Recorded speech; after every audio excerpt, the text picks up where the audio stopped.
అసమానుడైన వాడు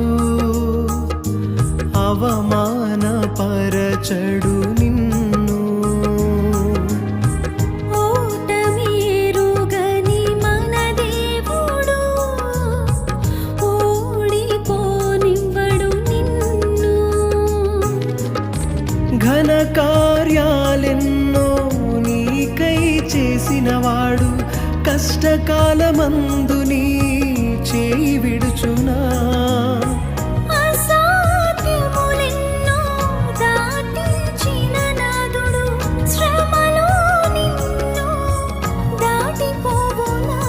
సియోను దేవుడే నిన్ను సిగ్గుపడనివ్వడు, కనికర పూర్ణుడే నీ